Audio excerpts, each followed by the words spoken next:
การปฏิบัติธรรมเพื่อแก้ความทุกข์แก้ความสุขมิให้เกิดสุขก็มิให้เกิดทุกข์ก็มิให้เกิดการปฏิบัติธรรมก็คือการฝึกจิตให้จิตรู้ว่าทุกข์เป็นโทษสุขก็เป็นโทษทั้งสองอย่างไม่มีสุขที่เป็นคุณไม่มีทุกข์ที่เป็นคุณไม่มีจิตการฝึกจิตจึงให้เราเห็นความทุกข์จึงเห็นความสุขเมื่อเรารู้สุขรู้ทุกข์ที่สุดแล้วเราก็จะไม่สุขเราจะไม่ทุกข์สุขทุกข์ก็ไม่เกิดถ้าเราเข้าถึงสุขสุขไม่เกิดถ้าเราเข้าถึงทุกข์ทุกข์ก็ไม่เกิดเพราะสุขทุกข์มันไม่ใช่ความจริงสุขทุกข์มันเป็นอนิจจังหมายถึงเกิดการเปลี่ยนแปลงการฝึกจิตให้จิตเกิดปัญญาจิตจึงจะเห็นสิ่งที่เป็นศัตรูของชีวิตเมื่อเราฝึกจิตจึงจะเห็นสิ่งที่กีดกั้นขวางกั้นชีวิตของเราก็ได้แก่ความสุขความทุกข์สุขเกิดเราก็หยุดทุกข์เกิดเราก็หยุดเราจะต้องอยู่เหนือสุขอยู่เหนือทุกข์เราจึงจะเท่าทันหากเราไปหยุดอยู่ใต้อำนาจความสุขที่เกิดหากเราไปหยุดใต้อำนาจของความทุกข์เราก็จะไม่เท่าทันกิเลสสุขก็เป็นกิเลสทุกข์ก็เป็นกิเลสมันหลอกล่อให้เราหลงไหลหลอกล่อให้เราเสียใจหลอกล่อให้เราชื่นชมเพราะสุขกับทุกข์มันก็เปรียบเสมือน18 มงกุฎมันหลอกเราตลอดเวลาดังเรามีชีวิตในการครองเรือนคิดว่ามีคู่ครองและจะมีความสุขเมื่อเรามีชีวิตในการครองเรือนแล้วคำตอบมันก็ไม่ใช่เมื่อครองเรือนแล้วเราคิดว่ามีลูกและจะมีความสุขคำตอบมันก็บอกว่าไม่ใช่คิดว่าลูกโตแล้วมีอาชีพหน้าที่การงานแล้วเราจะมีความสุขมันก็ไม่ใช่เราก็ได้คำตอบเหมือนกันหมดเราคิดว่าเราเกษียณอายุและอายุมากแล้วเราจะมีความสุขพอมันถึงจริงๆมันก็ไม่ใช่นี่แหละว่ากิเลสมันหลอกเรามันจะหลอกเราไปจนเราหมดลมหายใจเราจะเป็นต้องฝึกจิตให้จิตเห็นกิเลสเป็นศัตรูของการปฏิบัติธรรมเราจะฝึกจิตเพื่อให้เห็นกิเลสเป็นศัตรูของการมีชีวิตอยู่ผู้เบียดเบียนทำลายชีวิตของเราชีวิตของเราตกอยู่ใต้อำนาจกิเลสชีวิตเราจึงผิดปกติสุขทุกข์ตลอดเวลาพอใจไม่พอใจตลอดเวลาจิตถ้าขาดปัญญาจิตก็หลงทางจิตนั้นก็จะไปยึดติดสิ่งที่ไม่ควรยึดติดจิตที่ขาดปัญญาจิตนั้นก็จะหลงรูปกลิ่นเสียงรสโผฏฐัพพะสัมผัสถูกต้องดังคนจำนวนมากเป็นอยู่ณขณะนี้ก็ติดเมื่อจิตมันขาดปัญญามันก็จะไปติดในรูปในเสียงในกลิ่นในรสโผฏฐัพพะสัมผัสถูกต้องออกไม่ได้เรียกว่าอายตนะหากเราไม่ชำระล้างกิเลสอายตนะของเราก็หมายถึงตาเป็นที่อยู่ของกิเลสเราไม่ชำระล้างหูของเราก็เป็นที่อยู่ของกิเลสหากเราไม่ชำระล้างจมูกของเราก็เป็นที่อยู่ของกิเลสหากเราไม่ชำระล้างลิ้นของเราก็เป็นที่อยู่ของกิเลส หากเราไม่ชำระล้างอวัยวะของเราสัมผัสถูกต้องก็จะเป็นที่อยู่ของกิเลสเอาอะไรมาชำระล้างก็คือเอาศีลสมาธิปัญญานี่แหละมาชำระล้าง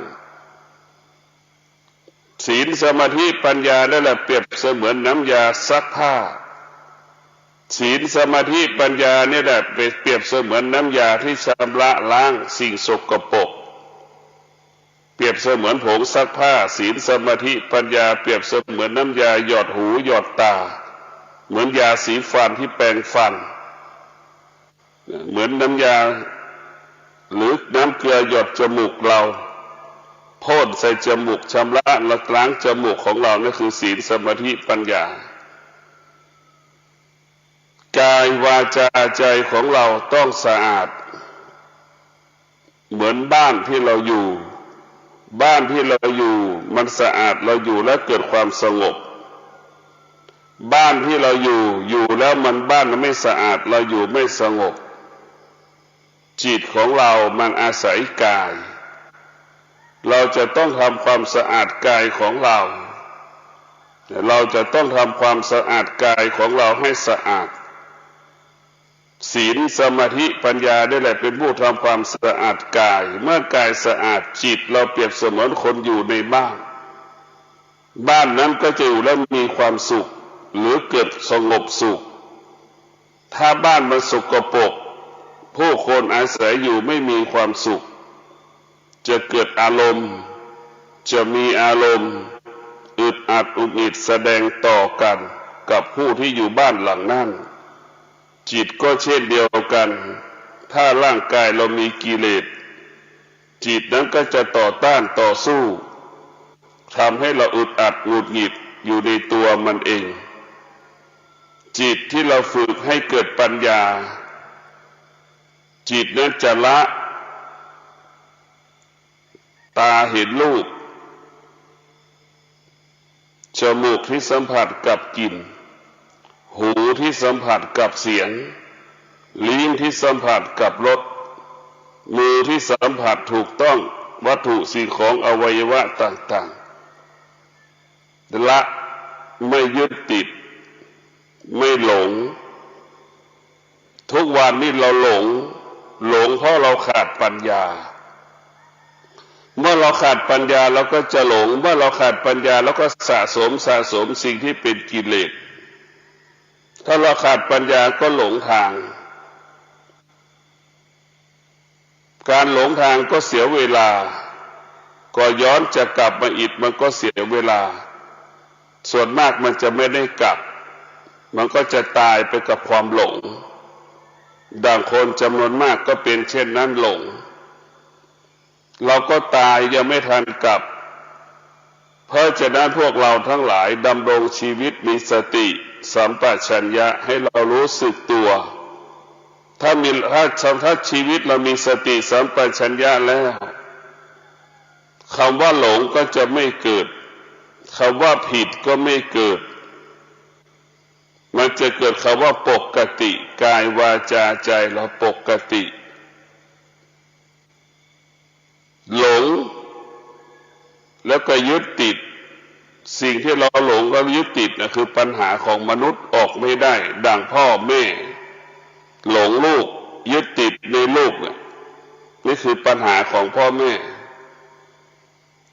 คนจำนวนมากก็เป็นเช่นนี้หลงแล้วก็ยึดติดนึกถึงดูว่าพ่อแม่สามีภรรยาลูกยึดติดกันแบบนั้นกว่าจะสลัดออกได้แทบตายกว่าจะสลัดออกได้ต้องใช้เวลายาวนานมันทุกข์มันทรมานมันลำบากเพราะฉะนั้นพวกเราทั้งหลายตัวหลงก็คือตัวขาดปัญญาตัวหลงก็คือตัวอวิชชาที่พาเราไปเพราะเราขาดปัญญาเราจึงหลงแล้วก็ไปยึดติดสิ่งที่เราไม่ควรยึดติดเมื่อเรามีปัญญาแล้วเราจะละเราจะวางเราจะเข้าใจว่าตนแลเป็นที่พึ่งแห่งตนไม่มีใครสามารถอยู่กับใครได้เพราะมันไม่จีรังมันไม่ยั่งยืน ทุกอย่างอยู่ภายใต้การเปลี่ยนแปลงเราไม่สามารถกำหนดได้ว่าเราจะอยู่กับบุคคลนี้อยู่สถานที่นี้เราไม่สามารถอยู่ได้ถ้าเราจะมีสติจะอยู่ตรงนี้เราจะต้องมีสติสัมปชัญญะดำรงตนด้วยมีสติสัมปชัญญะเราจะอยู่ตรงนี้ได้ยาวนานอยู่กับปัจจุบันเมื่อเราอยู่กับปัจจุบันความมั่นคงมันก็เกิดหากเรามีชีวิตอยู่เพื่ออนาคตชีวิตเราไม่ถึงอนาคตเพราะเราไปอยู่กับอนาคตจิตมันไปอยู่กับอนาคตมันก็จะหลงทางหลงผิดจิตไปรู้ไปหลงสิ่งอื่นก็ไปหลงสิ่งอื่นต่อดังที่ได้กล่าวว่าแก่จะสบายมันก็ไม่ใช่เกษียณอายุแล้วมันจะสุขสบายก็ไม่ใช่นั่นแหละคือมันหลงมันยึดมันติดมันก็ได้คำตอบว่าธรรมะนี่แหละคือฝึกจิตให้จิตรู้ความจริงว่าชีวิตของเราตกอยู่ใต้อำนาจความทุกข์และความสุขเพราะจิตเราไม่เห็นโทษของความทุกข์เพราะจิตเราไม่เห็นโทษของความสุขถ้าจิตเราไม่เห็นโทษของสุขและทุกข์จิตเราก็จะอยู่ใต้อำนาจความสุขความทุกข์ตลอดชีวิตจนเราหมดลมหายใจดังคนแก่ที่เราเรียกว่าตายายปู่ย่าตายายลูกหลานไม่โทรหาลูกหลานไม่มาหาก็เกิดจิตใจก็เกิดอาการว่าเศร้าหมองไม่สบายกายไม่สบายใจกินก็ไม่ได้นอนก็ไม่หลับจิตไปยึดติดในตัวลูกตัวหลานลูกหลานไม่โทรหาไม่ถามหาก็เกิดอาการไม่สบายใจนี่แหละคือเราหลงทางจนเราตาย8-90ก็เรายังยึดติดแต่เราไม่ได้ยึดธรรมถ้าเรายึดธรรมเราจะไม่หลงทางถ้าเรายึดธรรมเราก็จะละเราก็สละชีวิตเราต้องดูแลชีวิตเราต้องรักษาสิ่งที่รักษาชีวิตเราก็คือพระธรรมก็ได้แก่ศีลสมาธิปัญญานี่แหละเป็นผู้รักษาชีวิตของเราเป็นผู้รักษากายวาจาใจของเราแต่เรากลับไปเอาสามีภรรยาลูกมารักษาจิตใจของเราซึ่งมันผิดหลักของการเป็นมนุษย์พ่อแม่สามีภรรยาลูกอยู่กับเราแค่บางเวลาธรรมะอยู่กับเราตลอดเวลาตนแลเป็นที่พึ่งแห่งตนแลเป็นที่พึ่งแห่งตนเมื่อเราเข้าใจและเราเข้าถึงคำว่าตนแลเป็นที่พึ่งแห่งตนแล้วเราก็ไม่ยึดติดคำว่าสามีเป็นของสมมุติบัญญัติภรรยาก็เป็นของสมมุติบัญญัติสิ่งที่เป็นสมมุติบัญญัติไม่ใช่ความจริงเราก็ไม่ควรเอาสิ่งที่สมมุติบัญญัติมากำกับชีวิตมากำหนดชีวิตเรารู้ว่าสิ่งที่สมมุติบัญญัติเราก็ละเราก็วางสิ่งที่เป็นสมมุติบัญญัติทั้งสิ้นศีลสมาธิปัญญาได้แหละเป็นผู้ทำความสะอาดกายเมื่อกายสะอาดจิตเราเปรียบเสมือนคนอยู่ในบ้านนั้นก็จะอยู่แล้วมีความสุขหรือเกิดสงบสุขถ้าบ้านมันสกปรกผู้คนอาศัยอยู่ไม่มีความสุขจะเกิดอารมณ์จะมีอารมณ์อึดอัดอุดแสดงต่อกันกับผู้ที่อยู่บ้านหลังนั้นจิตก็เช่นเดียวกันถ้าร่างกายเรามีกิเลสจิตนั้นก็จะต่อต้านต่อสู้ทำให้เราอึดอัดหงุดหงิดอยู่ในตัวมันเองจิตที่เราฝึกให้เกิดปัญญาจิตนั้นจะละตาเห็นรูปจมูกที่สัมผัสกับกลิ่นหูที่สัมผัสกับเสียงลิ้นที่สัมผัสกับรสมือที่สัมผัสถูกต้องวัตถุสิ่งของอวัยวะต่างๆละไม่ยึดติดไม่หลงทุกวันนี้เราหลงเพราะเราขาดปัญญาเมื่อเราขาดปัญญาเราก็จะหลงเมื่อเราขาดปัญญาเราก็สะสมสิ่งที่เป็นกิเลส ถ้าเราขาดปัญญาก็หลงทางการหลงทางก็เสียเวลาก็ย้อนจะกลับมาอีกมันก็เสียเวลาส่วนมากมันจะไม่ได้กลับมันก็จะตายไปกับความหลงดังคนจำนวนมากก็เป็นเช่นนั้นหลงเราก็ตายยังไม่ทันกลับเพราะฉะนั้นพวกเราทั้งหลายดำรงชีวิตมีสติสัมปชัญญะให้เรารู้สึกตัวถ้าชีวิตเรามีสติสัมปชัญญะแล้วคำว่าหลงก็จะไม่เกิดคำว่าผิดก็ไม่เกิดมันจะเกิดคำว่าปกติกายวาจาใจเราปกติหลงแล้วก็ยึดติดสิ่งที่เราหลงก็ยึดติดนะคือปัญหาของมนุษย์ออกไม่ได้ดังพ่อแม่หลงลูกยึดติดในลูกนี่คือปัญหาของพ่อแม่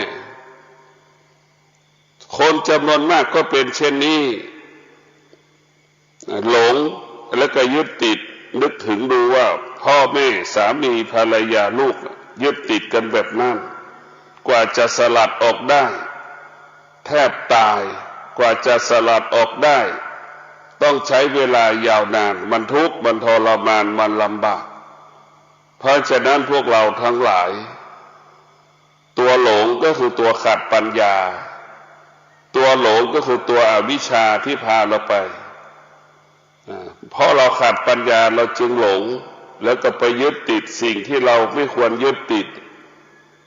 เมื่อเรามีปัญญาแล้วเราจะละเราจะวางเราจะเข้าใจว่าตนแลเป็นที่พึ่งแห่งตนไม่มีใครสามารถอยู่กับใครได้เพราะมันไม่จีรังมันไม่ยั่งยืนทุกอย่างอยู่ภายใต้การเปลี่ยนแปลงเราไม่สามารถกำหนดได้ว่าเราจะอยู่กับบุคคลนี้อยู่สถานที่นี้เราไม่สามารถอยู่ได้ถ้าเราจะมีสติจะอยู่ตรงนี้เราจะต้องมีสติสัมปชัญญะดำรงตนด้วยมีสติสัมปชัญญะเราจะอยู่ตรงนี้ได้ยาวนานอยู่กับปัจจุบันเมื่อเราอยู่กับปัจจุบันความมั่นคงมันก็เกิดหากเรามีชีวิตอยู่เพื่ออนาคตชีวิตเราไม่ถึงอนาคตเพราะเราไปอยู่กับอนาคตจิตมันไปอยู่กับอนาคตมันก็จะหลงทางหลงผิดจิตไปรู้ไปหลงสิ่งอื่นก็ไปหลงสิ่งอื่นต่อดังที่ได้กล่าวว่าแก่จะสบายมันก็ไม่ใช่เกษียณอายุแล้วมันจะสุขสบายก็ไม่ใช่นั่นแหละคือมันหลงมันยึดมันติดมันก็ได้คำตอบว่าธรรมะนี่แหละคือฝึกจิตให้จิตรู้ความจริงว่าชีวิตของเราตกอยู่ใต้อำนาจความทุกข์และความสุขเพราะจิตเราไม่เห็นโทษของความทุกข์เพราะจิตเราไม่เห็นโทษของความสุขถ้าจิตเราไม่เห็นโทษของสุขและทุกข์จิตเราก็จะอยู่ใต้อำนาจความสุขความทุกข์ตลอดชีวิตจนเราหมดลมหายใจดังคนแก่ที่เราเรียกว่าตายายปู่ย่าตายาย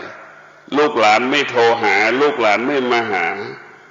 ก็เกิดจิตใจก็เกิดอาการว่าเศร้าหมองไม่สบายกายไม่สบายใจกินก็ไม่ได้นอนก็ไม่หลับจิตไปยึดติดในตัวลูกตัวหลานลูกหลานไม่โทรหาไม่ถามหาก็เกิดอาการไม่สบายใจนี่แหละคือเราหลงทางจนเราตาย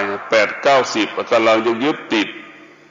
แต่เราไม่ได้ยึดธรรมถ้าเรายึดธรรมเราจะไม่หลงทางถ้าเรายึดธรรมเราก็จะละเราก็สละชีวิตเราต้องดูแลชีวิตเราต้องรักษาสิ่งที่รักษาชีวิตเราก็คือพระธรรมพระธรรมก็ได้แก่ศีลสมาธิปัญญานี่แหละเป็นผู้รักษาชีวิตของเราเป็นผู้รักษากายวาจาใจของเราแต่เรากลับไปเอาสามีภรรยาลูกมารักษาจิตใจของเราซึ่งมันผิดหลักของการเป็นมนุษย์พ่อแม่สามีภรรยาลูกอยู่กับเราแค่บางเวลาธรรมะอยู่กับเราตลอดเวลาตนแลเป็นที่พึ่งแห่งตนแลเป็นที่พึ่งแห่งตนเมื่อ มื่อเราเข้าใจและเราเข้าถึงคำว่าตนแลเป็นที่พึ่งแห่งตนแล้วเราก็ไม่ยึดติดคำว่าสามีเป็นของสมมุติบัญญัติภรรยาก็เป็นของสมมุติบัญญัติสิ่งที่เป็นสมมุติบัญญัติไม่ใช่ความจริงเราก็ไม่ควรเอาสิ่งที่สมมุติบัญญัติมากำกับชีวิตมากำหนดชีวิตเรารู้ว่าสิ่งที่สมมุติบัญญัติเราก็ละเราก็วางสิ่งที่เป็นสมมุติบัญญัติทั้งสิ้นเราจะไม่หลงสิ่งที่สมมุติบัญญัติแม้กระทั่งเสื้อผ้ากายของเราจิตของเราก็เป็นหลงกายจิตของเราก็ไม่หลงในรูปจิตของเราก็ไม่หลงในรสชาติอาหารต่างๆมันจึงเป็นทุกข์จิตของเราถ้าไม่ได้ฝึกมันก็เหมือนแมลงวันเหมือนแมลงวันนั่นแหละไปติดกาวที่เราดักแมลงวันจิตของเราถ้ามาได้ฝึกจิตมันก็เหมือนหนูนั่นแหละที่มาไปติดกาวเอาเท้าไปเหยียบกาวเหยียบหนูหรือกรงหนูนั่นแหละจิตมันก็ไปหลงอยู่ในกรงของกิเลสจิตเราก็เหมือนไก่ก็เป็นอยู่ใต้อำนาจความทุกข์และความสุขวกไปวนมาวกไปวนมาหาที่ออกไม่ได้จะออกก็ออกไม่ได้ก็เพราะมันยึดติดจิตนี่เรื่องสำคัญที่สุดเราต้องฝึกต้องมีสติอันแรงกล้าที่จะฝึกจิตการจะฝึกจิตได้เราต้องอาศัยธรรมะก็คือความอดทนวิริยะภาคเพียร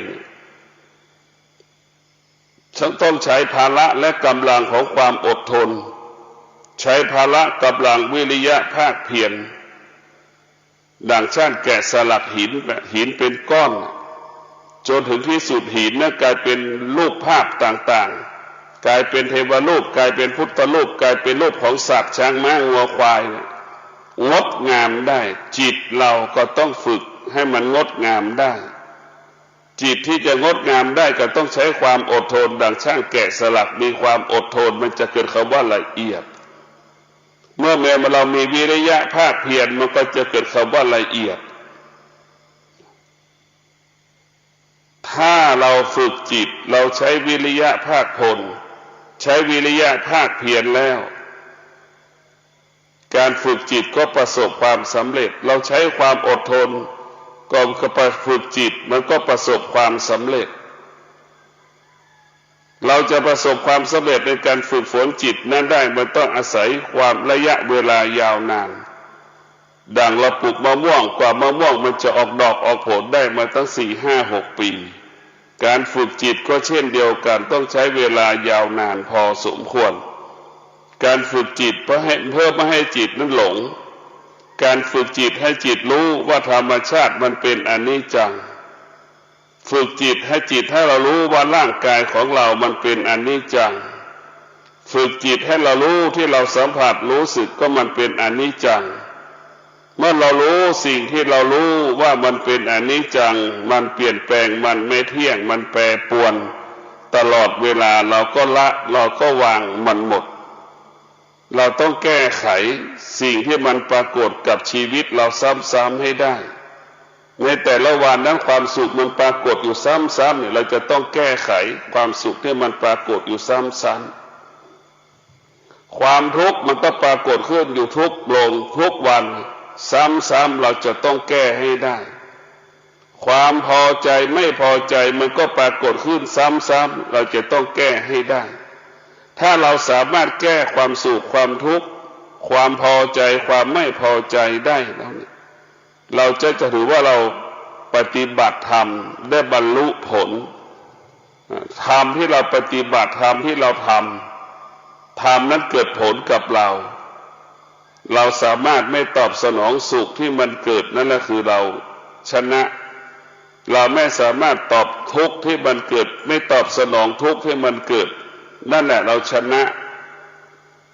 เราไม่ตอบสนองความพอใจที่มันปรากฏนั่นแหละเราชนะเราไม่ตอบสนองความไม่พอใจที่มันปรากฏนั่นแหละคือเราชนะส่วนมากเราจะพ่ายแพ้ไปตอบสนองสุขที่มันเกิดปรากฏไปตอบสนองทุกข์ที่มันปรากฏนี่เราพ่ายแพ้มัน ไปตอบสนองสิ่งที่พอใจไปตอบสนองสิ่งไม่พอใจนี่แหละคือเราไปแพ้มันหมดมันเป็นเช่นนี้ของคนจำนวนมากการฝึกจิตของเรานั้นคือเราจะต้องฆ่าและทำลายสิ่งที่มันปรากฏกับชีวิตของเราหรือสิ่งที่มันเกิดมาพร้อมกับเราก็คือสุขกับทุกข์เราจะต้องแก้ไขให้ได้เราจะต้องแก้ไขสุขกับทุกข์ไม่ให้เกิดขึ้นเราต้องมีสติเช่นเราปฏิบัติธรรมวันนี้เราจะต้องปฏิญาณตนแล้วว่าสุขเราจะไม่ให้เกิดทุกข์ก็ไม่ให้เกิดถึงแม้สุขเกิดก็รู้ว่าสุขมันเกิดทุกข์มันเกิดเราจะไม่ตอบสนองมันเราจะไม่เอาจิตไปผูกกับสุขทุกข์ที่มันปรากฏนี่แหละคือการแก้นี่แหละคือการพิจารณานี่ก็คือการทำลายนี่แหละคือการถอนสิ่งกับทุกข์ที่มันเกิดสุขที่มันเกิดเราจะต้องทำลายความสุขความทุกข์ที่มันปรากฏกับชีวิตเราซ้ำๆออกไปจากกายจากใจให้หมดสุขกับทุกข์มันเกิดพร้อมกับเรามันเกิดมาพร้อมกับเราแล้วมันก็อยู่ในร่างกายของเราเราก็จะเป็นต้องแก้สุขกับทุกข์ปลดเปลื้องความสุขความทุกข์ออกไปจากกายจากใจเราจะมีสติสัมปชัญญะว่าวันนี้